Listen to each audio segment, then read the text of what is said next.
Bonjour à toutes et à tous et bienvenue dans ce nouveau zapping de la formation, saison 5 des Learning Happy Hours, épisode 10 pour ceux qui seraient perdus. Là, vous pouvez nous retrouver sans aucune difficulté.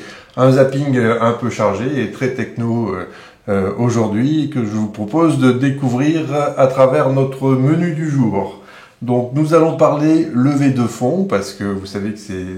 Le domaine de la EdTech est un domaine qui bouge énormément, dans lequel les investisseurs injectent de plus en plus d'argent, tant sur le plan français que sur le plan mondial. Et là, nous parlerons de Serious Factory, qui vient de clore une nouvelle levée de fonds sympathique et qui a pour but de renforcer son développement commercial, comme nous le verrons. On va parler d'outils, bien sûr, et de nouvelles plateformes et de nouvelles approches, utilisant notamment ceux qui se passent dans notre crâne que nous commençons à maîtriser de mieux en mieux grâce aux neurosciences. À la fois une plateforme générique, on en reviendra dessus, et puis un outil pour se former au chinois. Et donc, voilà, les neurosciences, apprendre avec des baguettes cette fois-ci. Enfin, nous regarderons un petit peu de nouveau le domaine de la vidéo et vous verrez que là aussi, les éditeurs ont des solutions de plus en plus innovantes qui mixent technologie et intervention humaine.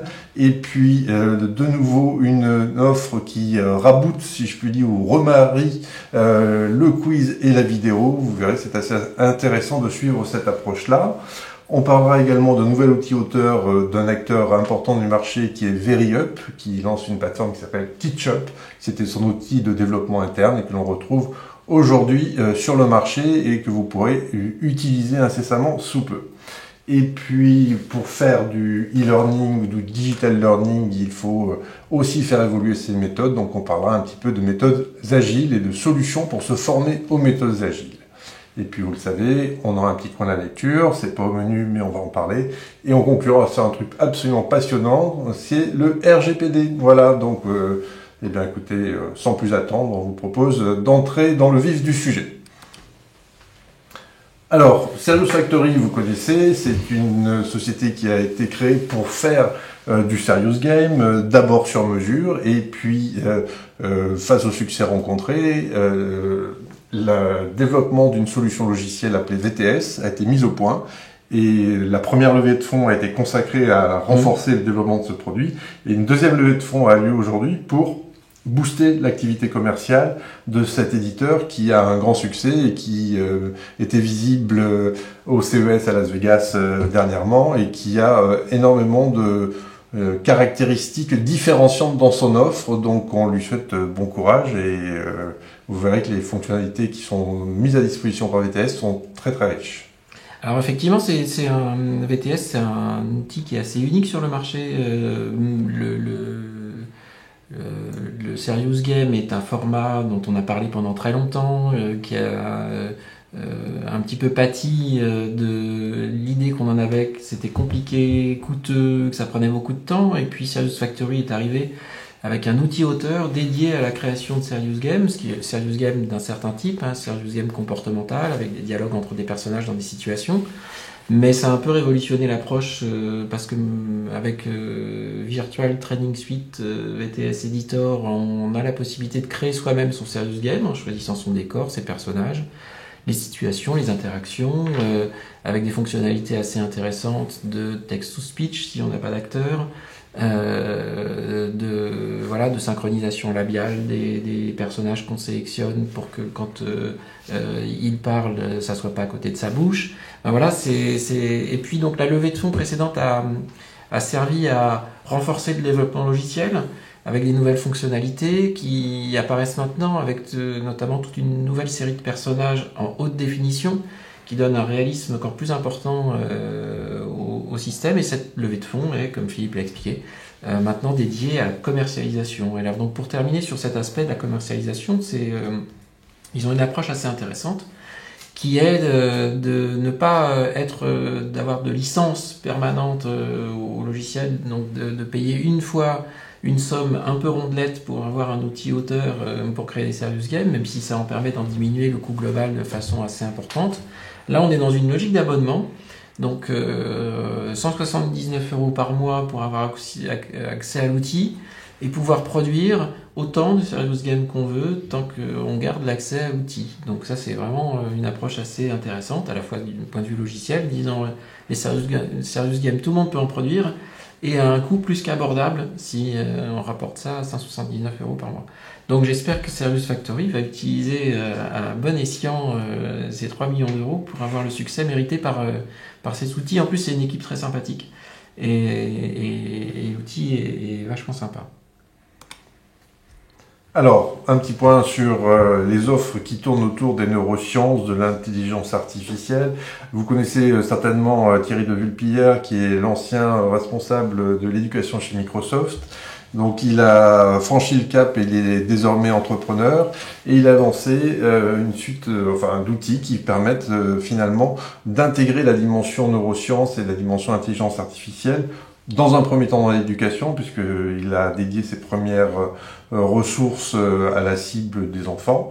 Et c'est là-dessus où il vise un premier développement. Mais l'idée, c'est vraiment de se dire comment je peux faire de l'apprentissage non pas le plus adapté, pour prendre un mot à la mode aujourd'hui, en fonction des styles d'apprentissage et des profils d'apprentissage qui lui sont proposés.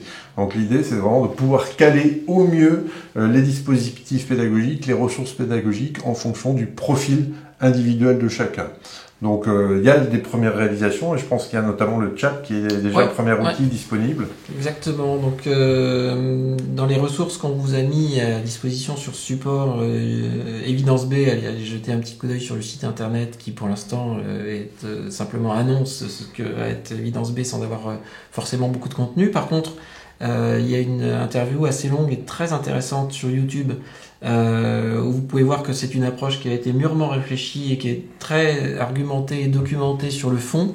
Et c'est assez instructif d'ailleurs de comprendre l'approche de Evidence B sur l'utilisation de l'intelligence artificielle, des datas et d'orienter tout ça selon les principes des neurosciences. Et donc si vous voulez voir quelle est l'approche, je vous invite à aller discuter avec le chatbot Evidence B sur Facebook Messenger. Cherchez dans l'annuaire Evidence B dans Facebook, commencez une conversation, va vous demander sur quel thème vous voulez vous perfectionner, choisir l'univers dans lequel vous allez vous exercer, et en écoutant des phrases, en ayant des dialogues et des conversations, en fait, le système va essayer d'évaluer, de vous apprendre, évaluer dans la reconnaissance de la lecture ou de l'écriture et de vous combler les lacunes. L'expérience peut durer assez longtemps, on peut la reprendre et l'interrompre comme on veut, et c'est une première démonstration de ce qu'ils veulent mettre en œuvre comme approche pour des produits de formation. Utilisant l'intelligence artificielle, les neurosciences et le big data pour faire en sorte que l'outil se comporte de façon à chaque fois différente en fonction de ce qu'il apprend progressivement de votre façon d'apprendre. Voilà, donc une belle expérience à suivre dans le temps pour voir si, au-delà des bonnes intentions et des bons principes, il y a une réalité sur le marché de cette approche. Sachant que les premiers thèmes, c'est donc la lecture, l'écriture. L'écriture, dans le milieu scolaire. Ok. Voilà. Mais je pense que la lecture et l'écriture peuvent aussi se transposer dans le milieu professionnel. Il paraît. Alors, pour rester dans l'approche des neurosciences et de l'intelligence artificielle dans les outils de formation, l'apprentissage du chinois traditionnel n'est peut-être pas une préoccupation de tout le monde, mais autant il y a eu beaucoup d'approches différentes dans l'apprentissage de l'anglais ou du français, autant le chinois traditionnel avait une méthode unique, assez laborieuse, assez longue. Et il y a une initiative de Login Chinese qui propose un package complet avec une approche totalement nouvelle, basée donc sur de l'adaptatif, dopé aux neurosciences et intelligence artificielle. Alors, avec beaucoup de précautions entre l'annonce marketing et la réalité, se lancer dans l'intelligence artificielle est quelque chose qui demande beaucoup de moyens. Ce n'est pas juste mettre en place quelques algorithmes un peu malins, c'est un peu plus sophistiqué que ça, donc à voir si le produit tient toutes ses promesses, mais les annonces sont intéressantes. Et ce qui est aussi intéressant à regarder, c'est qu'il n'y a pas eu de copier-coller d'un logiciel qui, lui, a beaucoup de succès. Pour ceux qui l'ont utilisé, se rendent compte de la performance. C'est Duolingo, quand on va apprendre l'anglais, l'espagnol, l'italien. En peu de temps, on arrive vite à se faire plaisir avec la langue. Et ce qui est important, d'apprendre assez rapidement des petites choses et de se faire plaisir et d'atteindre un niveau minimum mais plaisant. Là, c'est les mêmes principes. Sauf qu'il n'y a pas eu un copier-coller, donc c'est vraiment une approche qui se veut originale sur l'apprentissage du chinois traditionnel. Mais ce qui est aussi intéressant dans l'approche, c'est que ça fait un 360 des besoins d'apprentissage sur toutes les cibles, puisqu'il y a une version pour les particuliers, il y a une version pour les élèves qui apprennent le chinois, il y a une version pour les professeurs qui veulent enseigner le chinois, et il y a même une version dédiée aux établissements scolaires, un package complet. Donc vraiment la problématique a été assez large, ce qui montre l'ambition de Login Chinese de prendre une part importante dans l'apprentissage du chinois. Vous irez faire un petit tour sur le site internet. Il y a même toute la démonstration qui est faite sur l'intérêt d'apprendre le chinois. Donc voilà, c'est quelque chose, enfin un outil qui semble avoir une approche maligne de l'apprentissage d'une langue qui n'est vraiment pas simple et donc qui a vraiment besoin de méthodes pédagogiques efficaces et performantes. Alors Philippe en a parlé dans l'intro, EasyMovie c'est un nouvel entrant dans la production de vidéos. Il y a plusieurs acteurs aujourd'hui qui se sont mis effectivement sur les créneaux de la production de masse en vidéo, puisque la vidéo, vous le savez, est un des médias qu'on privilégie actuellement en formation par son impact, par l'attractivité, par la motivation et les chiffres de consommation vidéo sont là pour montrer que c'est pas un mauvais pari d'essayer d'intégrer la formation et la vidéo en formation. Après se pose toujours la question de comment je produis. Est-ce que je dédie une équipe? Est-ce que j'intègre des gens qui ont les compétences? Ou est-ce que je fais au coup par coup en faisant appel à de la sous-traitance dédiée? Tout ça peut devenir un peu lourd, un peu coûteux. Ou je fais moi-même. Fin juin, vous pourrez apprendre à tourner par vous-même des vidéos avec votre smartphone au Digital Learning Day. Mais l'approche de la qualité est toujours quelque chose vers lequel on se dit j'aimerais faire appel à des professionnels mais j'en ai pas les moyens. EasyMovie essaye de réconcilier ces deux approches. L'approche fait par moi-même, donc j'ai une application que j'ai sur mon smartphone qui pour les smartphones récents ont une qualité tout à fait acceptable pour tourner des vidéos à vocation pédagogique, mais je ne suis pas un professionnel. Donc l'application, une fois que vous l'avez téléchargée, vous faites le storyboard de votre film. Je vais commencer par un générique, puis par une introduction, puis la présentation de l'expert, puis montrer quelques exemples, puis faire une interview, puis voilà, enfin, vous faites le storyboard. Vous utilisez l'application pour tourner un ou plusieurs plans pour remplir les cases de votre storyboard. Puis ensuite, c'est l'équipe de EasyMovie qui prend la main, qui récupère toutes ces vidéos et qui va utiliser ce coup-ci des monteurs professionnels avec des outils professionnels pour ajouter les titres, les intertitres, les incrustations, les motion design, etc. Vous met un brouillon, un prototype de la vidéo en ligne que vous pouvez commenter, annoter, valider, etc.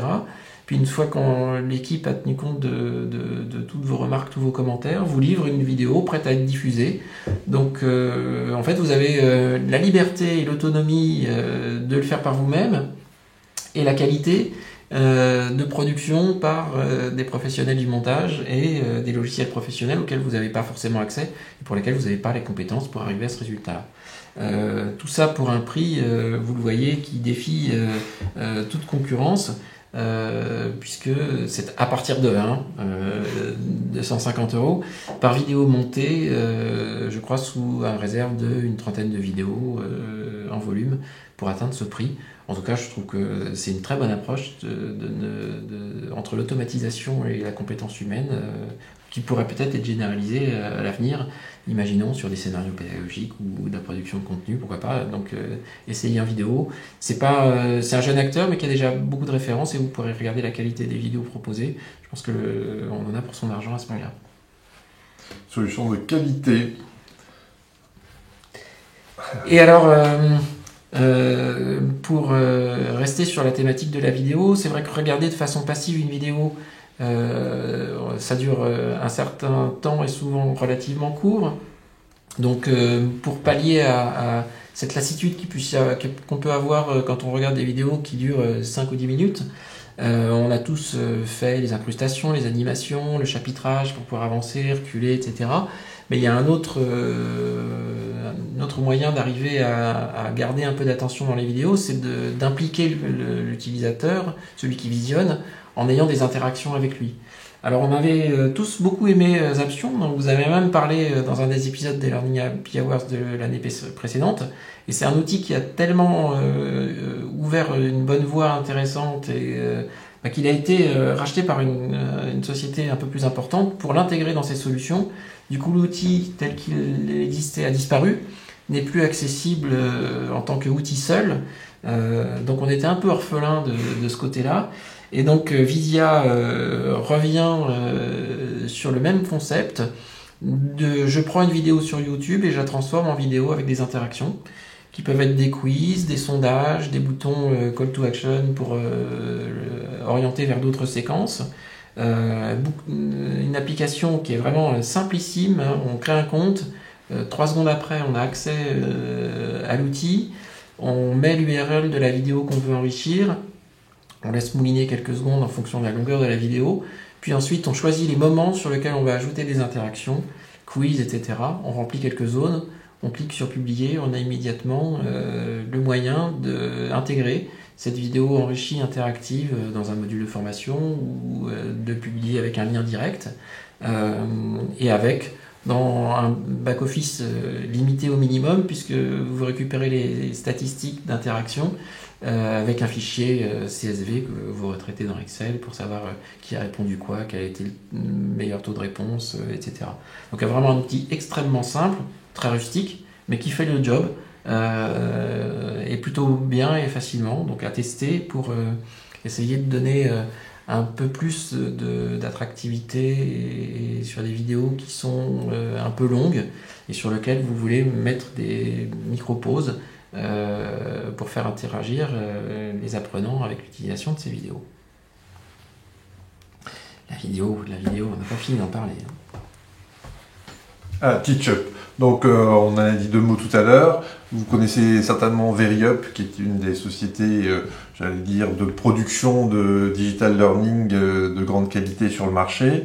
Ils ont des approches pédagogiques aussi innovantes pour créer du contenu et notamment ils utilisent les techniques du design thinking pour vous aider à créer votre contenu, à le formaliser dans des délais très rapides et jusqu'à présent ils s'appuyaient sur un outil interne pour justement accélérer le processus de conception et de production des ressources. Et bien cet outil qui était interne devient un software disponible pour le marché, donc, et je vous invite à aller le voir, donc ça s'appelle TeachUp, et l'idée c'est vraiment de faire une plateforme de création de contenu collaborative, de permettre à plusieurs experts du contenu d'interagir, de coproduire, d'avoir la possibilité d'inclure de façon la plus simple possible des médias existants, de façon à gagner du temps et embarquer des contenus déjà produits de façon à avoir un résultat optimum sur le plan de la qualité, mais également sur le plan du coût de production.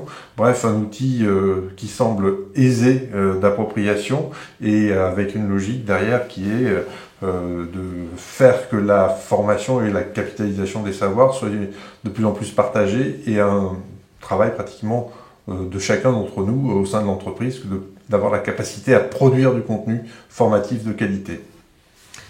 Alors les particularités de cet outil est qu'il est bien évidemment adaptatif sur le média que vous allez utiliser, que vous l'utilisez sur un grand écran d'ordinateur, une tablette, un smartphone. Le contenu est responsive, donc il va pouvoir s'adapter à ces formats-là. Que la création de contenu est facilitée, comme l'a dit Philippe, parce que il est principalement axé sur l'import de documents existants, même si on peut créer des contenus en partant de zéro, mais c'est là où il y a une valeur ajoutée. Qu'il est social, donc quand on se forme pas seul, et dès qu'on est à plusieurs. que cette partie sociale et diffusion, on a des statistiques en temps réel de qui est en train de se former, sur quel, donc ça peut, quand on lance une campagne de formation, d'avoir en temps réel du feedback sur sa consommation et son efficacité. Et puis la diffusion, soit à travers le cloud, puisque l'outil permet aussi de se substituer à un LMS pour la diffusion, ou alors sous forme de package SCORM à intégrer dans un parcours sur votre plateforme. Et puis c'est un outil que vous pouvez tester pareil, simplement en créant un compte et immédiatement accéder à l'outil auteur, jusqu'à la diffusion et les statistiques. Donc à tester, la prise en main est intuitive, hyper rapide, et c'est peut-être un format qui va remettre au goût du jour une appellation du rapid learning qui avait été décriée par sa mauvaise qualité. Et donc là, si la promesse est au rendez-vous, rapidement vous produisez un contenu de formation à partir de contenus existants et contenus de formation de qualité.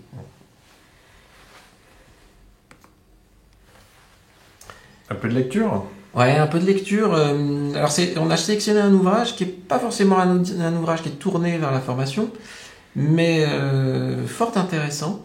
C'est une deuxième édition qui se veut ce coup-ci très pratique sur la mise en œuvre des principes agiles dans toutes les situations de travail en entreprise. Donc c'est un outil qui va vous proposer 50 façons de repenser des activités en entreprise, des interviews, des réunions, des meetings, des réunions de travail, des réflexions, des brainstorming, etc. La liste est longue, il y en a 50, tout en utilisant et en appliquant les méthodes agiles dans ces activités quotidiennes d'entreprise. Donc 3 auteurs qui connaissent parfaitement ce sujet, qui ont déjà édité une version précédente, qui mettait plus l'accent dans la version précédente sur qu'est-ce que l'agilité, quels sont les freins et les résistances en interne en entreprise, par quels moyens l'aborder et l'intégrer en douceur. Là, c'est une partie qui est beaucoup plus light, plus soft dans cet ouvrage, même si il se suffit à lui-même, si vous n'avez pas lu le premier épisode, et il est beaucoup plus pratique. Donc c'est sous forme de fiches, toutes présentées de la même façon pour la mise en œuvre. Donc quand on en a une, on sait utiliser toutes les autres fiches pour mettre en œuvre ces activités. Alors si vous êtes intéressé par les méthodes agiles, c'est une très bonne façon de comprendre l'intérêt des méthodes agiles plus que les principes des méthodes agiles, puisque là on voit les applications concrètes. Mais surtout, si vous voulez intégrer l'agilité dans vos approches pédagogiques, dans vos scénarios, dans les parcours, et repenser la façon dont vous étiez amené à concevoir ou mettre en œuvre des activités pédagogiques, il y a de quoi s'inspirer, vraiment beaucoup, de détourner les fiches des 50 workshops. Sur les 50, je crois qu'il y en a 3 ou 4 qui sont dédiés à des activités formation qui s'y apparentent, mais tout le reste sont des choses sur lesquelles on peut tout à fait s'inspirer. Donc je vous invite à le feuilleter et le lire. 280 pages qui se lisent assez vite parce que c'est des fiches, donc on n'est pas obligé de tout lire, pour un prix relativement raisonnable, 35 €, compte tenu de la richesse de l'outil. Et puis je suis sûr que sur les 50 fiches, il y en a au moins une petite dizaine qui vous permettront de mettre en œuvre de façon différente des activités pédagogiques telles que vous les faisiez avant, sans avoir forcément bien intégré les principes de l'agilité. Oui, c'est pas un livre où il y a 280 pages de texte, hein, c'est un livre qui est très aéré, très bien mis en page, très graphique, dans lequel on a plaisir à rentrer et à découvrir de façon pédagogique l'ensemble des 50 techniques finalement qui sont abordées. Restons dans l'agile. Yes. Alors si on veut vraiment se former aux méthodes agiles, bien il y a une approche que je trouve à la fois sur le fond et sur la pédagogie et sur la réalisation assez intéressante. Hormis le fait que Michael Ruot, qui connaît parfaitement son sujet, puisqu'il est Scrum Master au CNAM, est l'auteur de ce micro-MOOC, un MOOC Express sur les méthodes agiles. C'est la démonstration par l'exemple qui est assez intéressante, parce qu'en fait, il n'utilise pas de plateforme de MOOC, il n'utilise pas de LMS. Il a utilisé un outil que ceux qui s'intéressent aux méthodes agiles connaissent bien, c'est Trello. Et ceux qui s'intéressent aux méthodes agiles mais sans le pratiquer vont pouvoir découvrir de façon intelligente. Donc Trello, c'est un outil qui permet de faire de la gestion de projets agiles en ligne à plusieurs. Et donc le MOOC est dans un projet Trello avec des cartes qui vous rythment en 3 semaines. Vous avez fait le MOOC Express. Et comme il est l'agilité, donc sur la conception aussi, il a été agile, c'est-à-dire qu'il s'est dit les méthodes agiles, c'est connu depuis longtemps, il y a énormément de ressources qui existent. Donc en fait, il a compilé des vidéos, des exercices, des documents, des PDF qui existent déjà sur les méthodes agiles. Là où il est intelligent, c'est qu'il fait pratiquer les méthodes agiles et il a une scénarisation de découverte et de pratique des méthodes agiles à travers Trello qui est assez maligne. Donc on a à la fois l'expérience de l'agilité, l'apprentissage de l'agilité, le côté état d'esprit de l'agilité, tout ça dans un MOOC Express. Enfin, je vous invite. Et outils de l'agilité avec Trello. Et outils de l'agilité. Donc voilà, c'est très plaisant. Pour ceux qui connaissent l'agilité, ils trouvent ça très malin dans l'approche. Et pour ceux qui s'y intéressent, en très peu de temps, vous aurez compris l'essentiel des méthodes d'agile et surtout la façon de mettre en œuvre par l'exemple en même temps que vous apprenez. Donc voilà, il y a beaucoup à tirer de bénéfices et d'intérêts à suivre ce petit MOOC. RGPD, les 4 lettres à la mode, elle signe l'année 2018 en fait. Vous le savez, les autorités européennes ont décidé de protéger les données personnelles, donc les vôtres, les miennes, les leurs. Et pour cela, il y a un certain nombre de mesures à mettre en place de façon à être en conformité. Sinon, les risques, vous les avez à l'écran, sont assez importants, ça peut être assez punitif. Alors, en quoi les organismes de formation sont concernés, en quoi les organisations de formation sont concernées, ben vous le savez, c'est que si vous avez un LMS, si vous suivez vos apprenants, si vous tracez ces apprenants, eh bien vous gérez des données personnelles. Et donc dans ce cadre-là, il faut être en conformité. Alors si c'est le fichier de l'entreprise sur lequel vous appuyez, ben, c'est le fichier de l'entreprise qui doit être déclaré et géré dans le cadre de ce RGPD, de façon à garantir le fait que vous avez le souci des données personnelles, de leur stockage, des modalités dans lesquelles elles sont créées, comment elles sont maintenues, comment elles sont éventuellement détruites. Bref, tout le process doit être décrit comme dans un plan d'assurance qualité et doit être formalisé. Vous devez avoir un responsable désigné de cette politique d'entreprise qui vise à défendre et à protéger les données personnelles. Bref, on n'y coupe pas, il faut s'en préoccuper et il faut prouver que l'on met en place les process qui vont permettre de garantir au mieux ces données personnelles. Où est-ce que je stocke ces données? Est-ce que c'est un partenaire tiers? Auquel cas, quelle est la politique de ce partenaire tiers? En quoi il va garantir l'intégrité de ces données? Donc si vous avez votre LMS hébergé dans le cloud par un partenaire, ce partenaire, où sont ses serveurs? Est-ce qu'ils sont aux États-Unis? Est-ce qu'ils sont en Europe? S'ils sont aux États-Unis, il faut aussi déclarer, et donc il y a une partie du process à formaliser en plus. Bref, il faut se pencher là-dessus parce que vous pouvez être à un moment donné, notamment si vous êtes dans une stratégie où vous formez vos propres clients à distance, ben là aussi vous allez enregistrer des données sur vos clients, sur vos prospects, et bien il faut pouvoir prouver que vous mettez en place toute la stratégie nécessaire de protection de ces données.